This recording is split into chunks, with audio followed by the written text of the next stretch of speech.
You don't need cheat meals. Regardless of whether you're trying to drop body fat, gain muscle mass, any combination thereof, or whether you're just trying to maintain a healthy body weight, you don't need to rely on cheat meals. Good morning, Coach Kelly here with an encouraging word, and my talk today is inspired by a nutrition consultation that I did recently with a young lady, and towards the end of the consult, she asked me, if I work with you, do I get to have cheat meals? And I said, no. And the countenance on her face just dropped. And I let her stew for a moment. Then I said, but you can have, insert my better solution. And her face kind of brightened. And then I explained, and then she was all good after that. And so, see if this scenario resonates with you. You've been on a diet for about a month. It's a brand new diet. And this is the one that's going to make all your dreams come true. I mean, you've struggled with your weight over the years. You've tried a lot of different things. You've been up and down and in and out, and you'll make progress, then you fall back. But you're about a month into this new plan. You're feeling a little bit restricted. There's some things that you're not able to have that you would like to have. But I mean, you're making progress, and you're holding on. Three of your best friends ask you for lunch. It's on a Saturday, and you're familiar with the restaurant. It's one of your favorite restaurants, and you feel good about that because you know that you can make some healthy choices there. So you agree. So you go to the restaurant, and you all meet at the front, and you're waiting for your table, and you're catching up real quick, and they take you back, and you're seated, and out comes the menus and the water, and then it begins. Because your friends are not on the same program that you are. I mean, they're ordering cocktails and appetizers and the most decadent items on the menu. I mean, they are eating and drinking and being merry. Now, you, on the other hand, you're drinking water, you skip the appetizers, you order the healthiest entree that you can find, and for the most part, in the beginning, you're feeling good about that. But as the meal progresses, you see how much fun they're having, and it's not that your food's not good, it's just not quite as good as theirs. And it's starting to kind of get on your nerves a little. So as y'all are finishing your meal and they're starting to take away their plates, you're thinking, thank God that's over. I've got some errands to run this afternoon. I'm kind of had enough of this. But your friends aren't done yet. They want to see dessert. And so out it comes, and it's just ginormous platter filled with absolute decadence, including your all-time number one in the world favorite, cheesecake. Triple chocolate, double layer, and there's three different toppings that they offer: strawberry, blueberry, and blackberry. And oddly enough, the waiter starts with you and, would you like anything? And you say, no, thank you, I'm good. And you take a sip of your water because you're not drinking wine like your buddies. And then he goes around the table and asks your friends, well, they ordered the cheesecake. You're thinking, really? You're going to eat this right in front of me? And they all get the same, the different toppings. And out that comes, and they start, and at this point, you're just starting to kind of white knuckle the tablecloth to keep from giving in. And a couple of bites in, the guy that's sitting right next to you says, you sure you don't want a bite of this? This is really good. I mean, he wasn't being mean. He was just trying to share, and you politely decline. And then the next person asks, are you sure? I mean, don't you really like cheesecake? And you're like, yeah, I do, but I'm on this new diet, and I really can't have it. And so you politely decline again, and then a few more minutes go by, and the third person, and he's the one that has the strawberries on top cheesecake. It's like, I know that this is your favorite thing in the whole world. Just take a bite. I mean, it's okay. And in that moment, you rationalize. And to rationalize, as you tell yourself, rationalize, you rationalize a bite. And oh my God, it just melts in your mouth. I mean, it's just so good. And you haven't had cheesecake in over a month because it's not on your new plan. And in that moment, you absolutely lose your mind, and you order a piece for yourself. And your friends are just tickled because they're, just excited that you're going to be joining with them in the fun. And so they wait to let you get yours so that you can all eat it together. And you start, and it's just so good. And you get about a third of the way through that, and then it just hits you that you've blown it. You're a month into this new diet. You're actually making progress. I mean, this is the one, and you've blown it. You're not supposed to be having cheesecake. And then you're rationalizing. Your mind's just racing as you take another bite because it's so good. It's like, what do I do? Well, today's Saturday and tomorrow's Sunday, and that's the first day of the week, and I've blown it today, and I can start fresh tomorrow. And you're rationalizing, well, if I've blown it today and I'm going to get back on track tomorrow, you're trying to be positive. If I've blown it today, I'm going to really blow it. And you proceed to order 3 more pieces that you're going to take home with you. Now, is that not just nuts? So let me give you a little bit different scenario. You're driving home from, let's say, work, wherever, but just say work. You're driving home from work and you have a flat tire. So do you A, fix it yourself, B, call for roadside assistance, or C, pull out your pocket knife and slash the other three tires? Now, not in a million years would you slash your other three tires. So why in the restaurant scenario does one bite go to one piece in which you just go completely off the rails and essentially slash the other three tires? And maybe you don't order the extra restaurant or the extra dessert at the restaurant, but maybe on your way home you stop at your favorite convenience store. Most of 7-Elevens, racetracks, Quick Trips, they sell those big honking ginormous cookies that they cook in the store on a daily basis. They smell so good, and they usually have ice cream to go with those cookies. I know that from experience, it seems like. But just bottom line, one bite, one piece, go off the rails, and maybe not even for the rest of the day. I mean, it could last longer than that. What happens? As illogical as it would be to slash three tires, why do we go off the rails with our food? It's called the psychology of deprivation.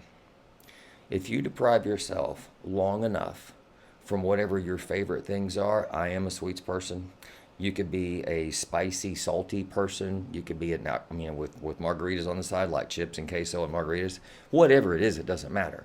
If you go long enough without having your favorite thing, doesn't matter what your goals are, how much progress you've made, at some point you're going to hit a wall and you're going to think, I don't care. I want what I want. I don't care what my goal is. I don't care how much progress I've made. It doesn't matter. Your brain just kind of shuts off. You want what you want, and you go and you eat, and you'll indulge, and then afterwards, you feel guilt and shame and remorse, and you beat yourself up, and you think, well, next time I'm going to be more disciplined. I'm not going to give in, and then you set off again. And maybe you go a little bit longer the next time and you still run into that wall. And what is up with that? That can become a vicious cycle. I started that in my late teens because I didn't have anyone to speak a voice of reason into me. And I fought with that through my 20s, 30s, and into my early 40s before I finally figured out that there was a better way. And it's as simple as that. So let's go back to the beginning where I said that the title, you don't need cheat meals. I don't teach my clients to have cheat meals. I absolutely recommend to my clients to have treat meals. And you're thinking, what's the difference? It's semantics, but there's power in the spoken word. Death and life are in the power of the tongue. We speak our world into existence. The spoken word has a lot of power. And to me, there's no way that you can spin the word cheat in a positive way. And to label an experience, a meal, a dinner, as a cheat, to me, that just taints the whole experience when it's something that you should be enjoying. So I like to use the word treat. A treat is something that someone gives you, which is always nice, or something that you earn based on performance. So I'm going to explain in just a moment, but based on the number of meals that your plan is based on a day times the week, that's a certain number of meals. If I give you a certain standard to adhere to and you hit that standard, that should give you the flexibility of being able to go and enjoy yourself a few meals a week where you can pretty much eat whatever you want. Those are your treat meals. You can use them strategically. You can have fun. Is that not better? So what if I told you that you don't have to eat perfectly to drop body fat, gain muscle mass, any combination thereof, or to simply maintain a healthy body weight? You don't have to eat perfectly. One of the first videos that I created a month or so ago was that exact title. You don't have to be perfect, and you don't. Important second point. What if I told you that there's no such thing as good or bad food? There's not. There's more or less nutritious food, but both can play a part in a balanced nutrition plan. I'm saying nutrition because I don't teach diets. I teach people how to eat healthy in the proper proportion for them. But the apple is not good. The cake is not bad. The apple is arguably more nutritious than the cake, but you can have your proverbial cake and eat it too, whether, again, you're a sweets person or otherwise. There's no reason why you can't enjoy the things that you really like, as long as your portion and your frequency are dialed in depending on what your goals are. So I learned this over 30 years ago from Keith Klein. He was my first and most influential mentor in the nutrition game. And this is one of the first things that he taught me over 30 years ago, and it's called 90-10 compliance. And that was followed by the fact that there's no such thing as good or bad food. And oh, by the way, one little extra point. When you start labeling food as bad and then you eat that food, now you're pointing that finger back at yourself, and that can take you down a very dark path in creating an unhealthy relationship with food. So back to 910 compliance. So let's say that your nutrition plan is based on 4 meals a day: breakfast, lunch, dinner, afternoon snacks. It's a protein shake. 4 meals a day, 7 days a week. That's 28. If you will be compliant 90% of the time, I'm giving you 10% flexibility to enjoy pretty much whatever you want. So there's 3 caveats. But first of all, so 10% of 28 meals, 2.8, to me that's 2 to 3 meals a week that you can have off plan. 3 caveats. Number 1, don't let it be after a long, hard day of the world kicking your butt, whether it's at work or otherwise, and you're mentally just frazzled, and you rationalize that tonight's going to be a treat meal. I'm going to order in whatever, and it's going to be good. Because you're not thinking straight. Chances are you will over order in the first place, and you'll overeat when it gets there. So plan in advance. Saturday night with your spouse or with best friends. Pick your favorite restaurant. You're planning in advance where you're thinking clearly. So that's 1. Number 2, stick to normal portion sizes. I mean, pretty much eat whatever you want. Just stick to normal portion sizes. An extra large pizza with everything on it and cookies and ice cream for dessert does not count. That will leave a mark. That will do emotional damage and physical damage. That will leave a mark. So stick to normal portion sizes. And number 3, and maybe most importantly, walk away with no guilty feelings. You didn't do anything wrong. You just had food, just not as nutritious as what you should be eating, most of the time, but you just had food. Go on with the day or the evening or whenever it is, no guilty feelings. So is that better? I mean, does that help?